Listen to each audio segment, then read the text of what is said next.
there was a kid who ended up getting suspended from the university because he had what? Uranium in his dorm.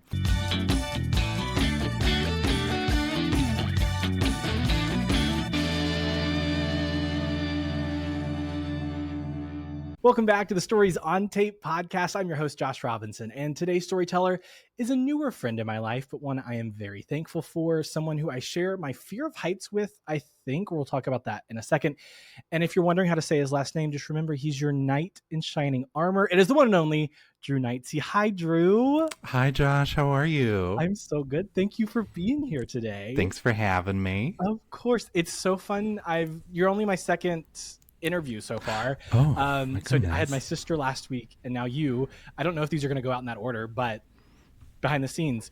So it's so funny to thank you for being with me, because I think you would do this regardless. But again, thank you. I appreciate it very much. I absolutely would do it regardless. And what an honor to be just top of the list. Top of the list. Top of the mind. Okay, so exciting. Drew, before we get into the fun stories that we have, do you have a story that you can tell us that I'm hoping many of our listeners have never met you yet, but you can tell us a story that will encompass who Drew Neitzey is as a person? Okay. I do have one. Okay. And I don't know what the reception on this story is going to be, but I'm going to tell it anyway. So I went to school. I went to college down in Florida. And I went to a small liberal arts college called Stetson University. It's in DeLand, Florida, aka the Venice of Florida, so they say. But there's no way to know. And DeLand, Florida is very cute. It's in between. I want to say Daytona Beach. It's off of I-4, if anyone's familiar with I-4 in Florida. It's off of I-4 in between Daytona and Orlando, but we're closer to the Daytona side. It's in Volusia County, which is I would say the more rural area of Florida. And it's a very cute downtown area. The university is just on the same street off of Woodland Boulevard, I believe. Ooh, I like that. Yeah. Mm-hmm. If you go towards the Stetson University section, there's lined with trees on the main street, with the Spanish moss coming down. It's it's very cute. It's very cute. A lot of cute restaurants, a lot of cute places to if you have family or friends visiting over the weekend. There's a lot of great bars and stuff, and a lot of cute little knick-knack shops down there. All that to say is, while this is a very cute town, this also is very much Florida. And in my freshman year at college, there was a lot of very Florida man specific things that happened in and out of DeLand. Some of which would be my one of the RAs on campus found a gun in one of the dorms, and instead of reporting it, shot it into the ground. Very Florida man. Sure. Another one found a samurai sword in someone's apartment and kept it. Again, very Florida college antics. This is another crazy one, but this is not the story I'm going to tell. Diagonally from my room, when I was living in the freshman housing, there was a kid who ended up getting suspended from the university because he had what? Uranium in his dorm.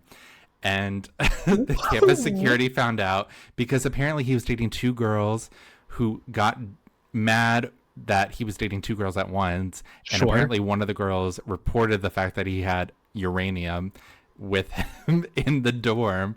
And I just remember I was about to go out to class, and public safety came through, as well as head of student affairs or something, and was knocking on his door.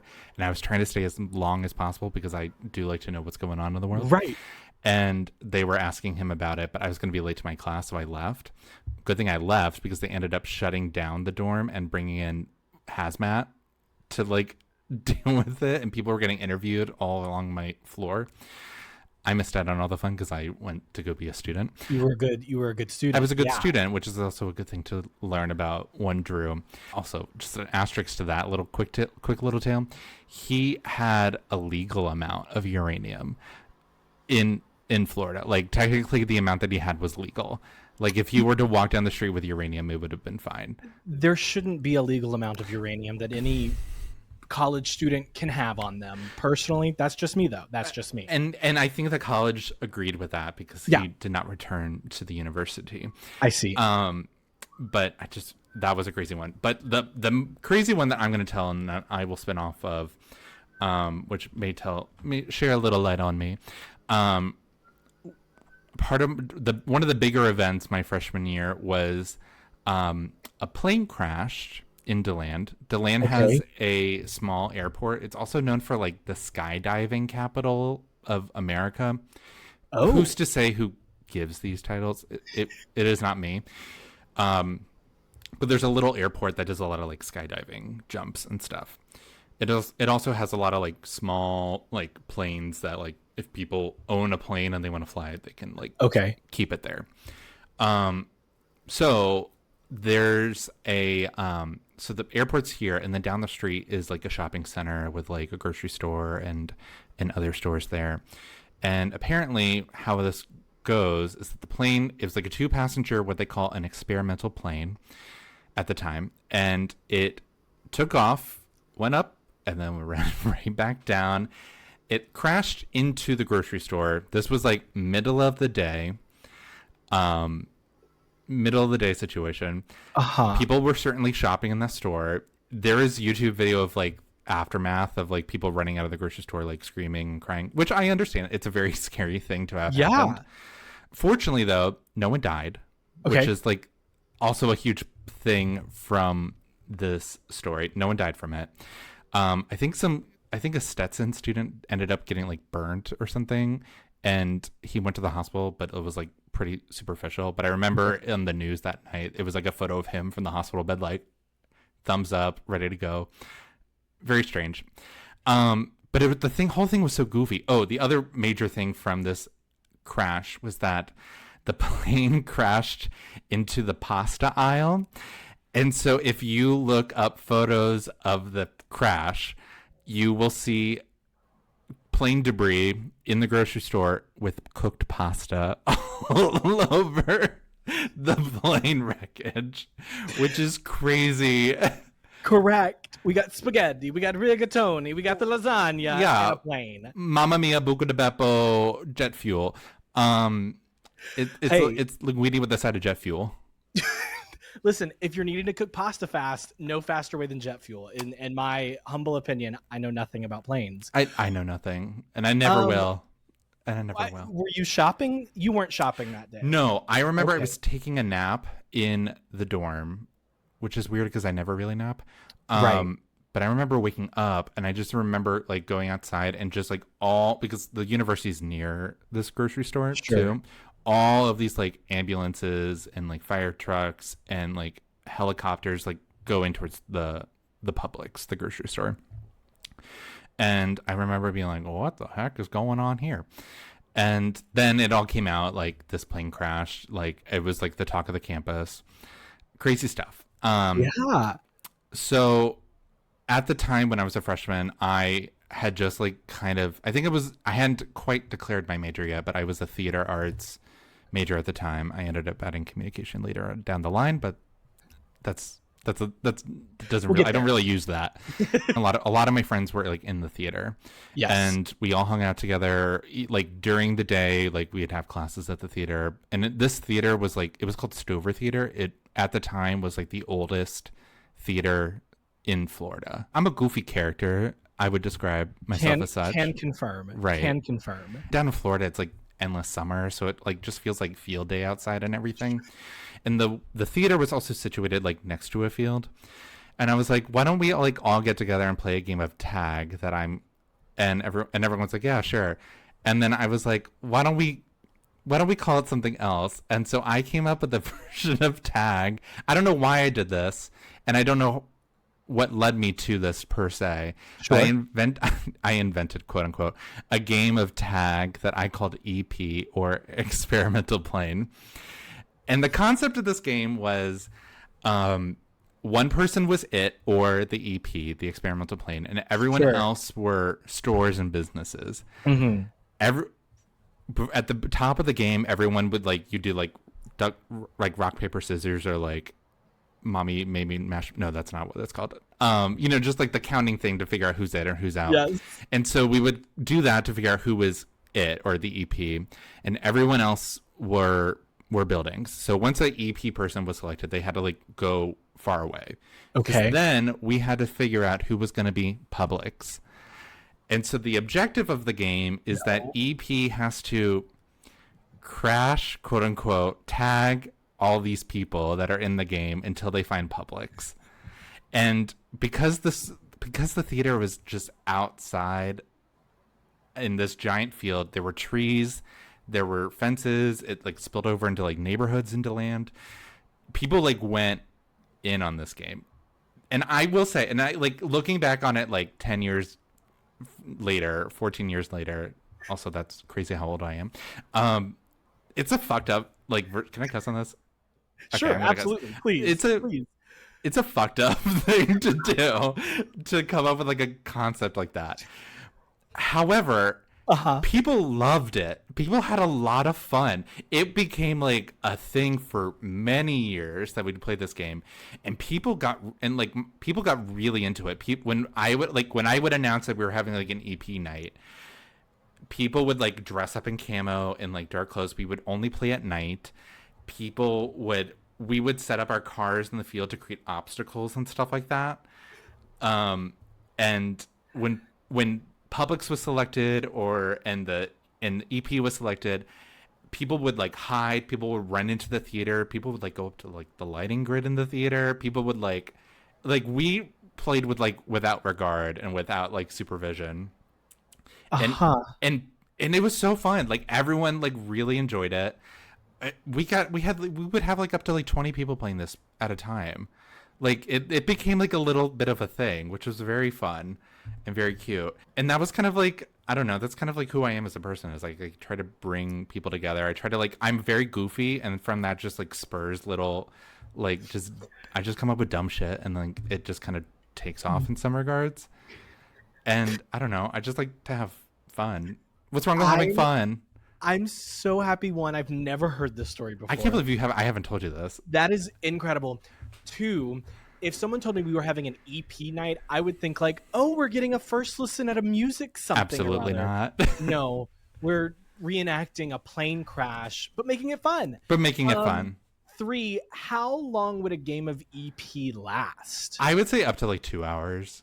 It depends on how many people were there playing. And the buildings could run around, they could run away from yeah, I got loosey goosey with the rules. You didn't have, I could have made it you had to stay in one location. Sure. But then that becomes a little boring for people. Right. People want the action and the activity. So it was good. I will say, one of the last times we played it, the police did get called because of course, because we were doing this in the middle of the night, on a Tuesday, and people are hiding in trees and just out and about, and again, this theater and this field was right next to a neighborhood, so we were being loud and just running around. And I remember the police came up, and everyone was emerging from their hiding spots, and the police were who's in charge here? And I was well, it's me. So I went up and talked to the cops. Wow. And they were you guys are making a lot of noise. And I said, sorry about that. What do you want us to do? And he was you guys got to disperse. And I said, okay. And I will say, some people were very upset, but I was guys, what a way to go out if this was our last time playing this game. Was it the last time? I think it was it was towards the end of the run. Okay.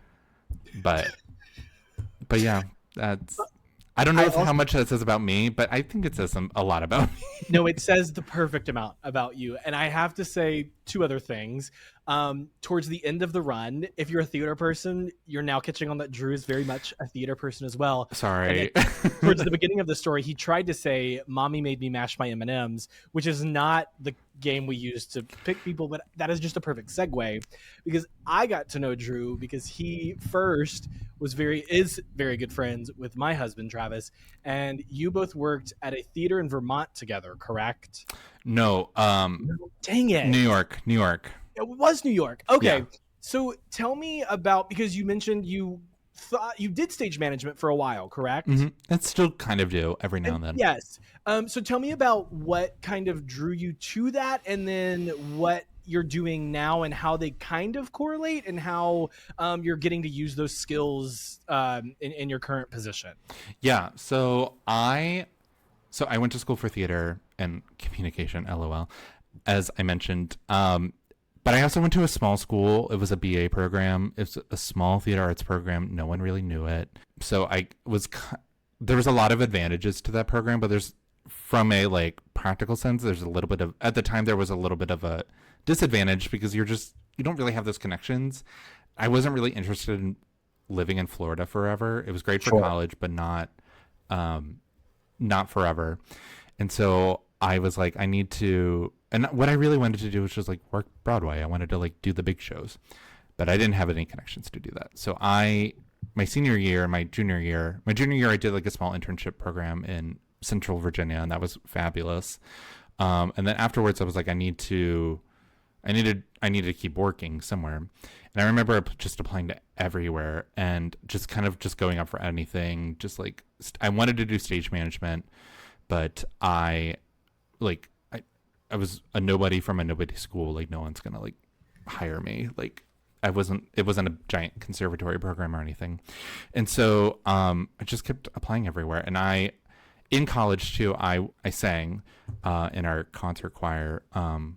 Stetson has a beautiful, like a really well-regarded school of music that I was in. I somehow LOL got into their premier ensemble because he has a great voice, and we're going to get to that too. I don't know about that. So. I don't know about all that, but yeah. So I knew a lot of friends who were like in opera programs, and I was like, well, I should also apply to like opera companies. I shouldn't limit myself into just theater. I should just try to see what sticks. So I applied to this company called the Glimmer Glass Festival. They're in Cooperstown, New York.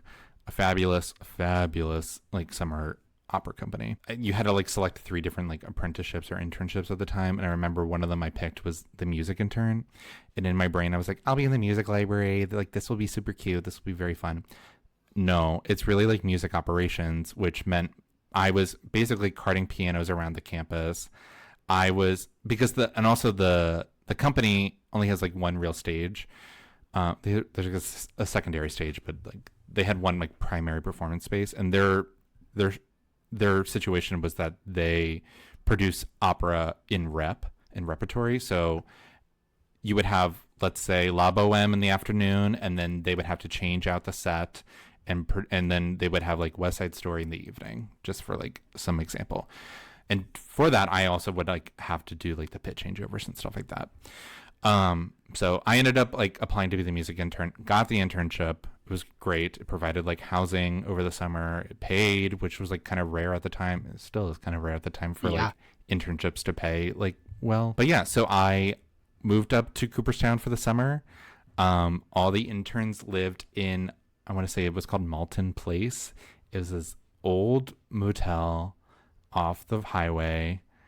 It looked tough. It was tough to live in. Like Schitt's Creek Rosebud? Yes. Okay. Yeah. Okay. Yeah. It's very like in its heyday, it would have been like the motel from Psycho, like in its heyday. Got it. I don't believe this structure exists anymore. I believe they tore it down, but it's where all the interns lived. I remember like sitting there. I had no friends. I knew nobody there. The thing at the like when I first got there, a lot of people would watch Jeopardy together, and I was like, well, I gotta like meet people, so I would go sit there and watch Jeopardy with complete strangers. And I remember this guy was there, and this other gal were there, and they were talking, and they were planning a trip to New York to go see the musical Fun Home. And in my brain, I was like, I want to see Fun Home. I want to go on this trip to New York. And the guy who was planning it was Travis, Josh's husband. And I don't, and I, Travis may know this, but I don't fully remember how I like officially met him. I think I think it's just like one of those late nights and in intern housing where just like everyone's like drinking together and just hanging out. And I think I just like fell into a conversation with them all and ended up being friends with them. And that summer we had like a really amazing group of friends and we hung out together all summer. And I met Travis and I met our friend Hannah and Jamie and like a bunch of other folks. And we all just like were like kind of just like the gang over the summer. And that has stayed the same for a lot of the years thereafter. And Travis and I have remained very, very, very good friends ever since. So I was going to say, a lot of the people y'all met that summer, you worked a few summers together. Is that right? Or some of them did?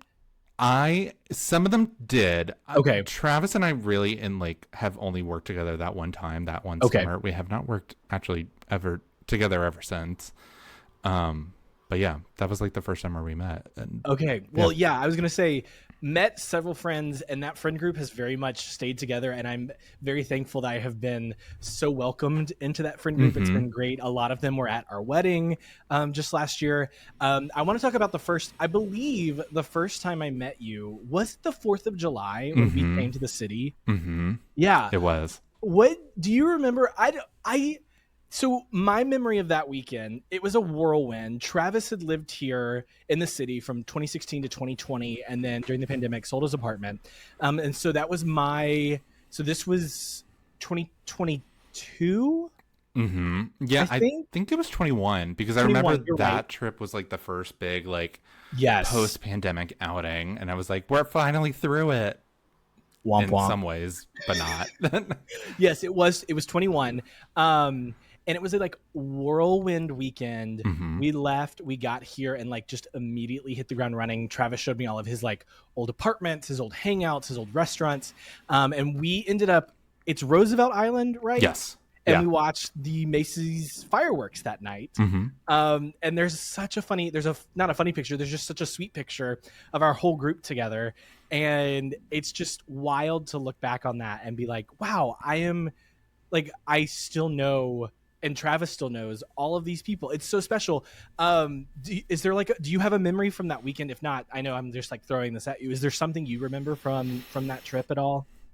I remember meeting you, and I remember Travis was like, I'm bringing Josh. You're going to meet Josh. Everyone's going to meet Josh. And I was like, great. I'm very excited to meet Josh. And I remember meeting you, and I just remember how sweet you were and how nice you were. And you were just like, I'm so excited to be here. And I was so excited to meet you because I was like, I need to know who Travis has been talking about since forever.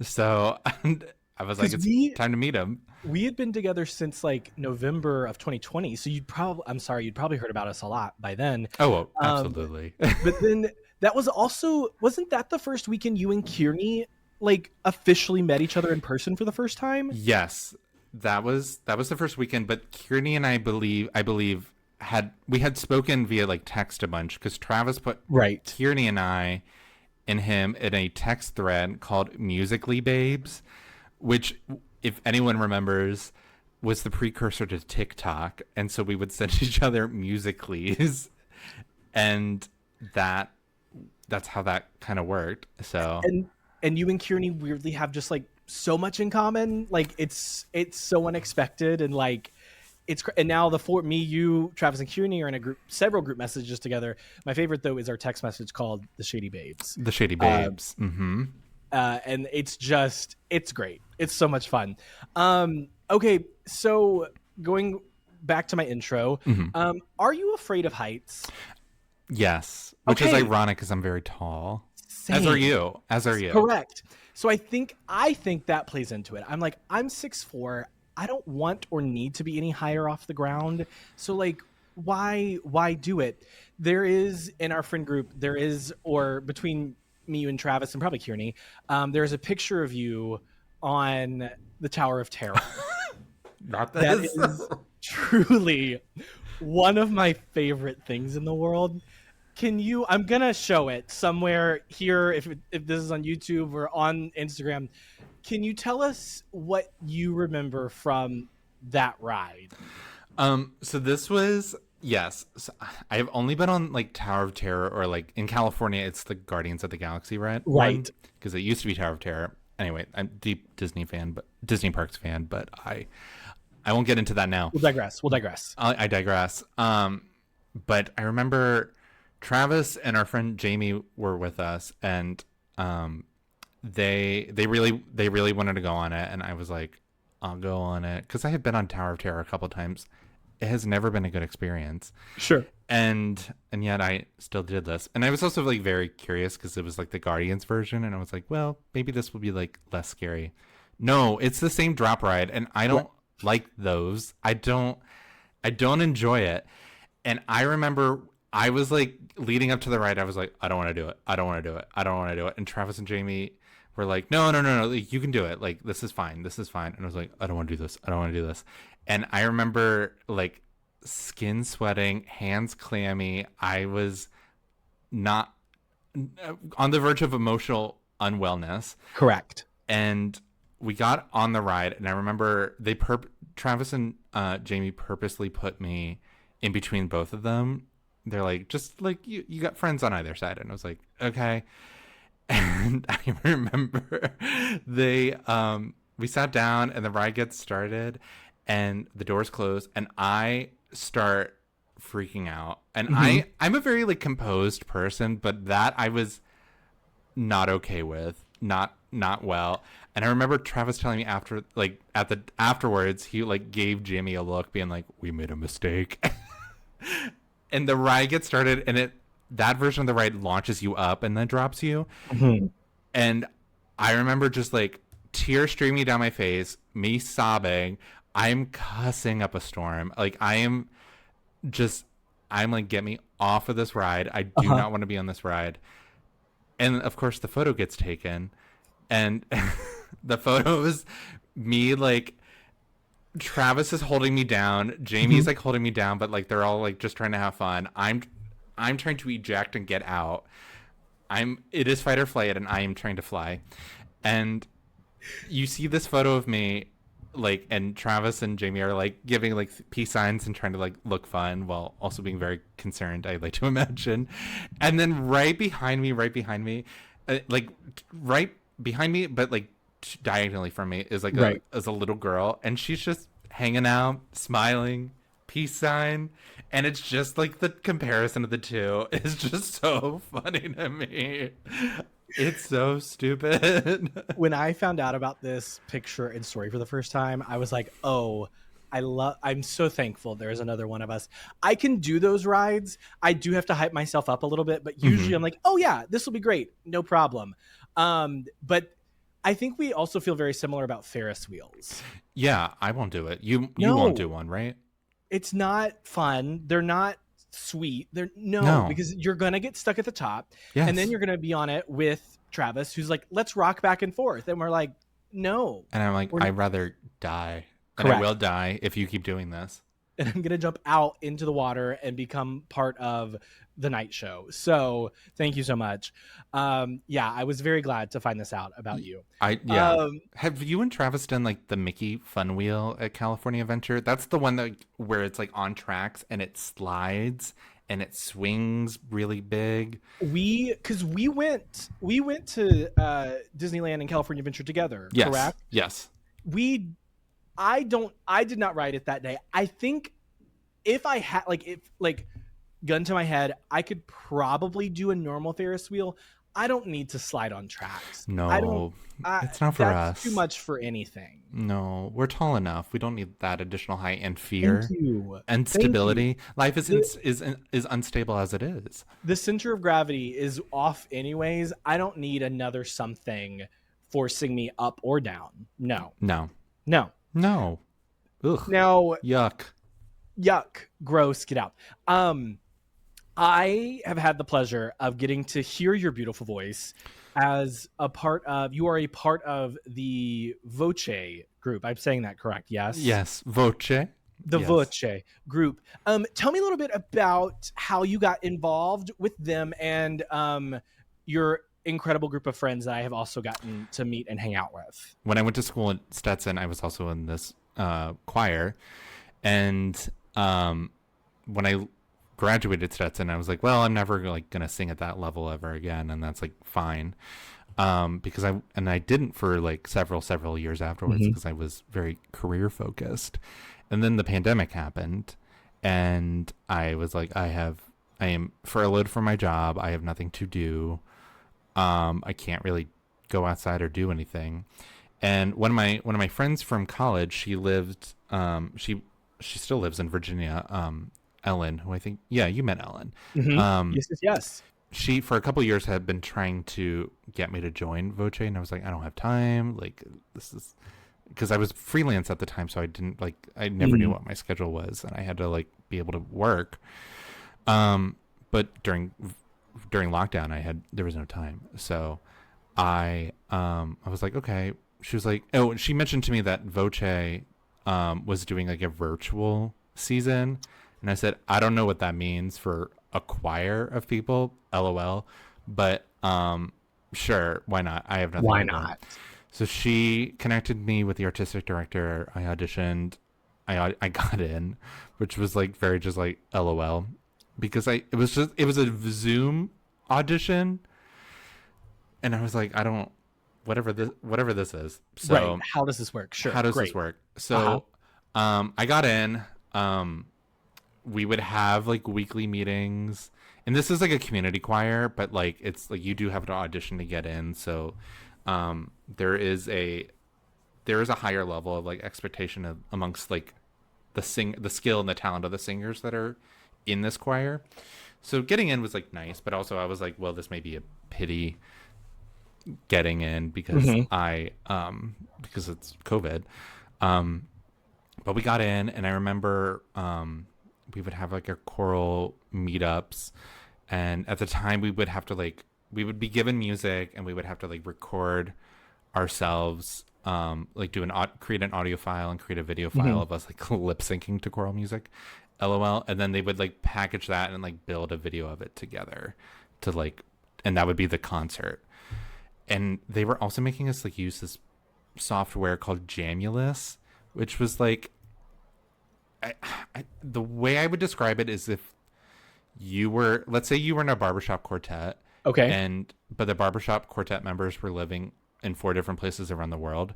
The software was supposed to like let you all be able to rehearse together through the internet. So like it lined up, if you did it correct, and if you set it up correctly, you Right. should be able to hear people like immediately, and be able to like harmonize and do Which is whatever you need to do. important for singing in a group.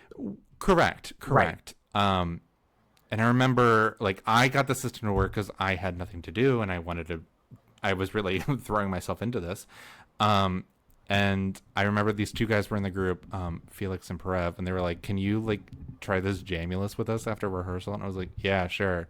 And they were very sweet, very nice, and eventually, like Ellen was like, I told Ellen that I was like doing more Jamulus with them afterwards. This is the most anyone's ever talked about the software. Um, and she was like, "Oh, Felix and Parev are my buddies. They're my friends." And so once like choir started being more in person, like we would rehearse in like parking garages and stuff like that, very COVID coded.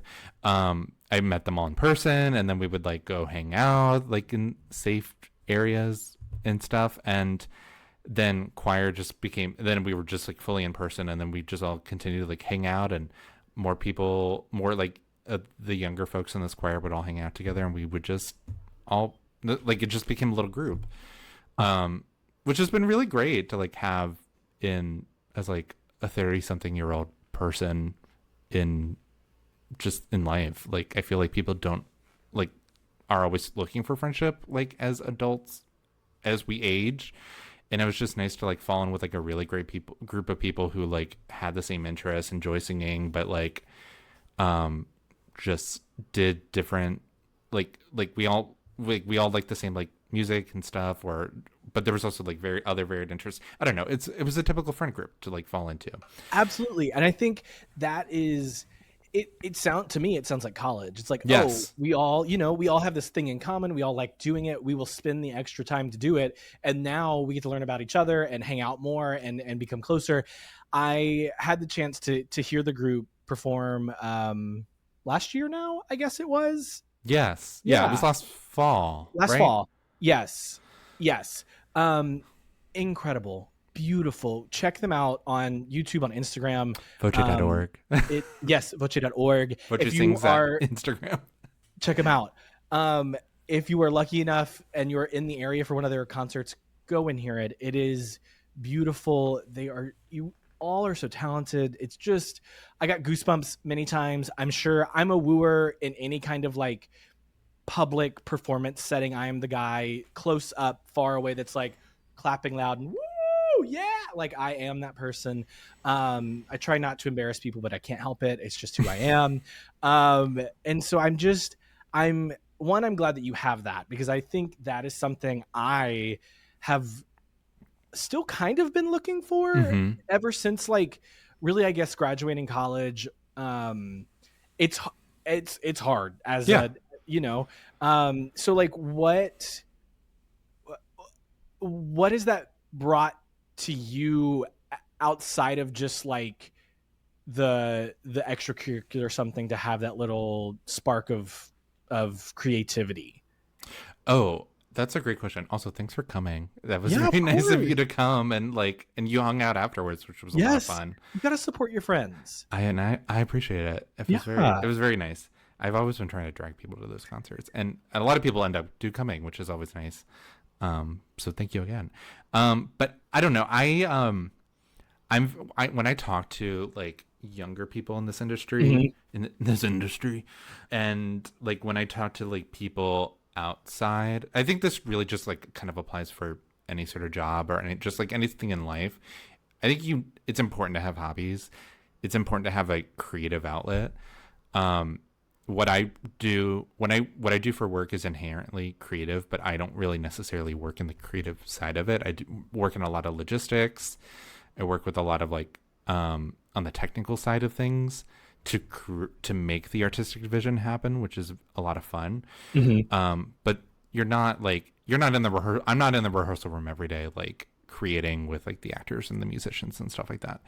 And I've always enjoyed choral music as a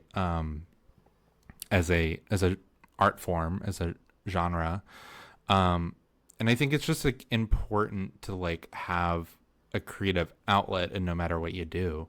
I remember an old colleague of mine who used to work with me, when I had joined this choir.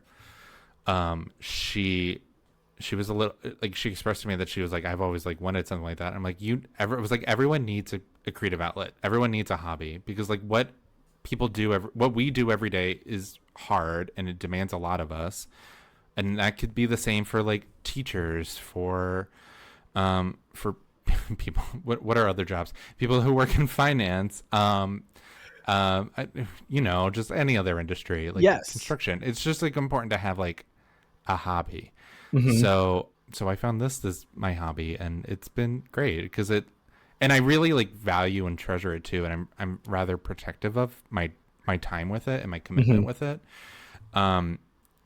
Because I think it's important, and I think it just makes you feel more human than just like constantly having like the doldrums and the mundaneness of life. It gives life a little bit of a spark, which everyone needs. Oh, I love that. Life, a little bit of a spark. Oh, I love that, Drew. I love You that. can have that. Thank you. Plucked. That's my clip. Thank you so Plucked. much. And now, something else that you are absolutely obsessed with, reality TV. Locked and loaded. Locked and loaded. I was gonna say, I think I'm okay in saying that. Hmm. What's your favorite? What are you watching? What are you suggesting to the children these days? You're unlocking a vault of nonsense. During the pandemic, I couldn't see friends very often. I couldn't. It was all virtual, and so I fell into a friendship with a group of gals called the Real Housewives, and my sisters have really been with me ever since. Yeah. I watch every single city. I'm happy to rank them all for you. I have not seen every season. Like, I keep a Okay. running tally in my phone of like what seasons and what cities I've watched.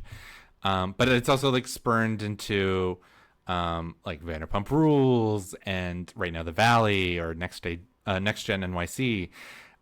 I've dipped into Bachelor Nation. That's not quite for me. Okay. I've dipped into 90 Day Fiance, and I have enjoyed my time at 90 Day Fiance. There are some lovable people there, and some not quite so lovable people there.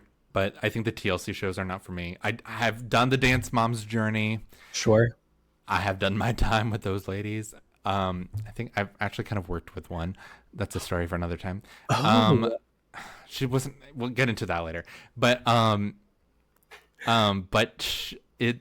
I don't know. I just love these kooky ladies, and I will defend them to the brink, because when people like dismiss them, I'm like, no, you are missing out. Like, yes, some of this, of course, it's a produced reality show. Of course, it's entertainment, but also it's feminist. Where else are you going to see women of a certain age being all facets of themselves on TV? In truth, some of these ladies, like, yes, like a lot of them like produce themselves, but if you watch like the OG like Real Housewives of New York, those women were themselves to the core. You saw their bright moments and you saw their dark moments, and society doesn't allow for that really anywhere else in entertainment. Like, you don't really get that. So like it's required in important television. I love this. I've never thought about that, but that is a good point. They are truly, like, whether you want to believe it or not, I'm sure that is how they are 100%. Like, they are just being themselves. Yes. Which is, to me, a little shocking that there are people like that. I'm not saying we should model them. And some of them we should. Some of them we should. But Sure. On a general note, we don't need to model them. Sometimes a lot of them have made really terrible choices. Yeah. Maybe two of them are in jail right now. One in federal prison. Who can say? Who can say? Love you, Jen Shaw? Except maybe not. But I do love you, Karen Huger. So you are atoning for your mistakes, and I respect that. Okay. Another thing that I know that you love is your cat. Hubble, named after the telescope. Yes. Yeah. Give me Hubble's backstory. I was in college when Hubble was adopted. Hubble. Okay. I grew up with cats in my family. When I was a wee one, we had Elvis, and I remember Elvis loved cheese. Sure. I remember feeding cheese to Elvis, and then we had Hobbs. Hobbs had a brother in the shelter named Calvin and Hobbes, and the famous comic book. And right. We wanted to adopt both, but Calvin was already spoken for. So we had Hobbs, and now we have, and then Hobbs passed away as we are all to do. Right. And dark. And when I was in college, Hobbs had passed away, and my family wanted another cat, and so they adopted Hubble. Initially, they wanted to name him Nova, and I said, no. Hubble's a much better name. Correct. And so we have little Hubble. Is your family obsessed with space? No. Okay. No, we do live by, like, NASA. NASA has the Goddard campus, which is, like, near me. But I can't say, like, we're ever space adventurers. I see. Yeah. I see. And he screams? Hubble likes to chat. Okay. He loves to chat. Hubble's an indoor-outdoor cat. He loves to go outside. He's our little hunter. It's not uncommon for, like, me to put him outside for a couple hours. Uh-huh. And then for him to, like, come back with a gift. A gift, yes. One would say that gift would be a vole, or I did one time have a head of a bird. It was giving Hereditary. Little Diva head come off. That's a lot Lost Culture Research reference. Hey. But when Matt, I know you're listening. Yes. Come be on the show. We'll talk stories too. Yes. Hubble's just very vocal. During the day, he's like pretty sleepy town. Mm-hmm. But at night, he wants attention. He will meow incessantly. Usually to go outside, but also to, like, he wants pets and hugs or food or just attention. And when I've been on the phone with, like, friends, and Josh, you can attest to this. You've heard people will hear Hubble just meow, meow, just in nonstop, and it's at a higher pitch than that. But everyone's like, "Is he well?" And I'm like, "Yeah, he's fine." He's fine. Travis at one point was like, "I think your cat's deaf," and I was like, "I don't think that's true." And he was like, "No, I think he is," and I was like, "I don't think that's correct." Well, that's because Travis did have a deaf cat who did scream, specifically when you were like on a FaceTime or on like a video call during the pandemic. She wanted to be like in your lap. I assume so people could see her, or that she felt included. I'm not really sure.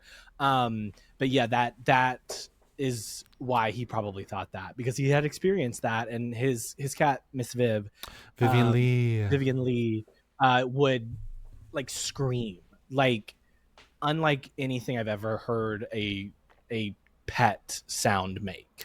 I remember I met Vivian Lee when Travis was living in San Francisco for work. That was my first time meeting Viv, and I do remember that cat screaming back in the day. Yeah, it was something. We have been to many theme parks together, Disneyland, like we said. We've also been to Dollywood a couple times together. We have twice. One just for fun, and one the day after mine and Travis's wedding.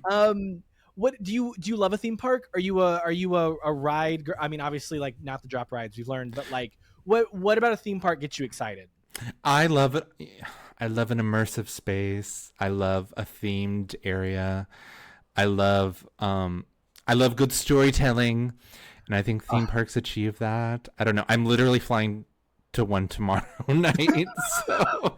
Wait, where are you going? I'm going to Universal Studios for like a couple days with some friends from college. So I'm so jealous. I'm going to the new one, Epic Universe, Yeah. which is exciting. I know, and I think that's like what we really, like you and I really enjoy together, is like a theme park trip. Yes. Like, I mean, like you mean the theater, you mean theme park, like we just have a lot of like shared interests, which is like really fabulous. So like going to a theme park with you and with Travis and with Kearney and with like everyone is always a lot of fun. Like I remember our day at first time I went to Dollywood with you. It was just you, me, and Travis, and we had a fabulous time. It was a blast. It also like I love a theme park that also gives you like shows and like live entertainment as well as the rides, because I think me as a person, I love seeing how things happen, having been on stage and on TV and behind the scenes. And so it's always fun to kind of see like how they do it on that like next level, where they're bringing like stories you know and love to life on stage, whether it's, you know, Frozen at Disney or at Universal. Now I'm sure they've got like How to Train Your Dragon, or you know, whatever it is. They do have that at the new theme park at Universal. So can't wait to hear your thoughts on that. And our one thing we do have in common, I think, is our taste in musical theater specifically aligns much more than I would say other friends that we are with and would see shows with. Specifically the show Bright Star. Bright Star. Tell me why me. this show is like top tier for you. I was an intern at the Kennedy Center way back in the day, and when I was there, they were doing the pre-Broadway tryout of, I don't know, I did that in quotes. It was the pre-Broadway tryout of Bright Star. Yes. And it was just like one of like the first like commercial projects I was like kind of like next to. And I don't know, I also just like enjoy like that bluegrass sound, and it has a beautiful score by Steve Martin. Shockingly, wild. He's like a fantastic banjo player, and then he co-wrote that score with Edie Brickell, who's a fabulous songwriter. She's married to Paul Simon, I want to say. But it was great, and I remember seeing it, and the music's fabulous. The story is fine. It's Little Diva does get thrown off the train. Spoiler alert. Spoiler alert. If you haven't seen it, yeah, tough. Yeah. But I don't know. It's just, I don't know. That music's really good. And so I think like you enjoy it. And I think it's like a very like Tennessee like tale, you know? Yes. It feels very Appalachia. Yes. My first time seeing a live production of it was actually in Tennessee at the University of Tennessee at Chattanooga. The college there where I was living, their department put it on, and it was like the music, I think, is what makes that show so special and unique. It does. It is just oh, it's like chills and goosebumps, and it tells a story in such a great, like, that's, I think, an album you can listen to and not know like what actually happens in the show, but kind of get a sense of it. Hmm. And remind me who's on the Broadway album. Carmen Cusack plays Yes. Alice Murphy. uh She has a her beautiful voice. It is highly recommend if you've never listened to it. If you've got like a long subway ride or road trip coming up, add it to your playlist. You will love it. You will love. Any other shows? What are you like you've seen recently, or like a show you wish would come back right now? What are you excited about? Um, I will say, like, recently I've been listening to a lot of the Illinois cast album. Yes. That was a show I saw on Broadway, and I thought it was just so gorgeous. I just I'm so also jealous. really love that album. I love Sufjan Stevens. That's just a really beautiful show, and it's a shame it didn't have a life beyond Broadway. Mm-hmm. But I've been listening to that one a lot recently. Literally, my way in today, it was way into work today. I was listening to the Predatory Wasp, and I was like, "Oh, the song is just so gorgeous," and how they stage it with the cast. I was like, "This is just beautiful work." Yes. And that show, if you don't know, it was mainly dance. Yeah, it's a dance musical. Yes. Mainly. Go check out their Tony performance. It's you will beautiful. sob. Oh, In the context of that show, you're just like, oh. Yes, sobbing. Tell us about, you now work at Crossroads. Yes. What is it? How is it bringing theater across the country to all of us who are not lucky enough to live in New York City? Tell us how you're helping with all of that. Yeah, so I work for Crossroads Live North America. I say North America because there's Crossroads Live in the UK and in Australia. I did not attempt to do an Australian accent there. Tough stuff in the ears. But yeah, I mean, we produce and manage Broadway national tours and international tours.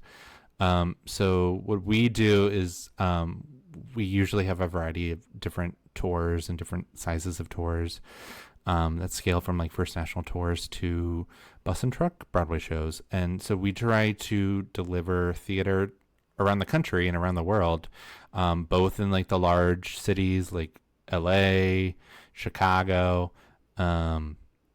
Providence, Rhode Island, but then also like the small cities around the country that don't really like always get theater, and those would be like, I don't know, like Champaign, Illinois, or some like Ames, Iowa, or something. So but it's like you get the pleasure of just like being able to bring theater to audiences of all scopes, which is very exciting. And I work as an assistant production manager for Crossroads, and so I work production management really is our job is to execute the artistic vision of the creative team, but also keeping that within the logical or not, maybe not logical is probably not the best word, but keeping that within the financial constraints of the show. So we do it's a lot of like bartering, it's a lot of peacekeeping, it's a lot of like problem solving, which is a lot of what theater is. And so we have the unique challenge of having to figure out how to put the vision on the road and make sure that it's being executed around the country for all audiences. And absolutely, because if you've seen a show here in New York, most of the time those shows in those theaters, they get to sit there long enough and they're not moving every week or two, and so they can have fire, pyrotechnics, rain, special effects that just are not it's not sensical. It's like you said, and it's also not cost effective to travel that and do it safely week to week, moving to theaters that are all different sizes, different, there's a lot that I can't even imagine you guys have to think about just to make sure that like we can do this show safely, let alone move it to another theater and do it all over again. Yeah, I mean, it really depends on like the show itself and like if it can support like a big title like a Lion King, like that's gonna like sit in a theater for a long time, or like the Harry Potter tour right now, like that has like a lot of pyro. There's a lot of like crazy elements in that show, And so like, but they also like sit in places for like weeks on end. Whereas Right. like a usual tour will sit in one city for maybe a week or 2 weeks, or sometimes a smaller tour, like a smaller bus and truck kind of tour, would run for maybe like 2 or 3 days, maybe one night only. So, and if you have a show that has that kind of schedule, then you have to also like keep it within expectations of like you can't have all these elements because like it has to be able to like load in a certain amount of time and load out in a certain amount of time, but you also need to be able to keep the spirit of the show at the same time. So, Right. which is Yes, important. it's That's what that people give and want. take, a push Yeah, and pull, a if push you and will. pull. I love it so much. And Drew, it sounds like I've only known Drew for about 4 years now, which is Only four only years. four. Four But just long years. I'm kidding. from this chat, I'm gonna get a little cheesy here. Storytelling and sharing stories seems like something that has been in your radar, in your wheelhouse, in one way, either singing and telling stories, being behind the scenes and making shows happen, and now at Crossroads. What is it about sharing a story, telling a story that you think is special, is important, in an hour in your day-to-day life? Stories connect people. I think stories remind people of their humanity, and that's not just like limited to like theater, like or movies or television. Like, I mean, you any sort of entertainment is like an ability to tell a story. Just having a conversation with a friend, recounting a story, is a moment of connection, is a moment of humanity, is a moment to to learn more about each other and to create more bonds and or strengthen a bond, or just to be, or on the other end of it, like another purpose of storytelling is to communicate something, to teach a lesson, or to uh, just reveal a truth about life or something. Mm. Um, the same could be you could apply that to the Real Housewives of Salt Lake City. Like those are stories that are worth telling. Right. It's just as important as like a story of like you're recounting to a friend, or I don't know, uh, like an Arthur Miller play or something. I don't know. Like it's important. Like storytelling is what makes humans human. So it's just a necessity, and I think Ah, if humans weren't able to do that, then we wouldn't be human. Hubble can't tell a story like that. So he love just him, but he meows, can't. He just but he can't, meows. He and does neither, communicate, but not in the same way. I not in love the same that, way. Drew. I yes, that is such. That's I'm hoping to ask that question from everyone, and Hmm. I'm very excited to hear kind of how everyone, because whether you know it or not, you are a storyteller. You do that, like you said, with friends, with family, around the water cooler, what have you. And so I think it's something that I'm slowly realizing we all do. Hmm. Um, and I love getting to share people's stories. And so that's a big reason why this podcast is happening again. LOL, quote unquote. We're starting over. We're Uh, back. um, any other stories you want to share, Drew? Anything like from childhood? You're a sibling as well, as am I. Anything that you were just dying to share with the Stories on Tape podcast? I was trying to think of like a good like juicy story, but I don't know. Not all stories have to be juicy. That's true. I was trying to think of like good family stories, specifically to me, and I don't know. One time when I was like with my family, we went to go see the Ringling Brothers in Barnum and Bailey Circus Sure. back when they were like touring arenas. I don't know if they're still doing that or not these days, but um, there's no way to know. Um, but I remember I was with my mom, my whole family, and I was sitting at the end next to like one of the VOMs, or what, like one of the entrances to the arena. Hmm. Lions and tigers and bears, oh my, like Sure, sure, elephants and sure. everything.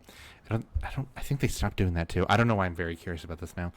But I Well, remember like it was the lion act or whatever, and I was sitting on the side, and people were like entering and exiting throughout the show through this vom. And I remember like the ringmaster was there, and he came up to me and was like talking to me during the um during the Lions section, and we were chatting, and he was like, "Do you enjoy the show?" And I was like, "Yeah, I'm having a lot of fun." I think I was like, I don't know, 8 or 9 at the time. And he was like, "Oh, good. I'm really glad you're enjoying it. Do you want to be in the show?" And I said, "Huh?" And he was like, "Yeah, do you want to be in it?" And I turned to my mom, and my mom's like sitting next to me, and she was like, "Yeah, get him up there. Get him up there." And so like they like lifted me over the side. The ringmaster like picks me up and like puts me down. After the Lions section is over, he walks out with me. This was at the time it was the MCI Center, but now it's like the Capital One Arena in DC and Washington DC. And I just remember like being in the center of it, and it was like a full arena, and the ringmaster was doing his ringmaster thing, and he was like, "This is my new friend Drew," and everyone screamed and cheered, and I'm like 8 years old being like, what the hell's going on? And he was like, "We have a special gift for Drew," and he pulled me over, and these clowns came out in like this van. And I don't know why they did this, but the thing that they would do is like they would bring out like a plank of lumber and like chainsaw it, and then they cut me off a piece of wood, and then they signed it, and then they gifted me this like thing of wood. It was like I remember it being a comedic bit, but it was just like very like, what the hell's going on? And what's up with these clowns? And they gifted me this piece of wood that everyone signed. By everyone, I mean like the clowns and the ringmaster. Sure. And then they sent me on my way back to my seat. It was just very weird and very random.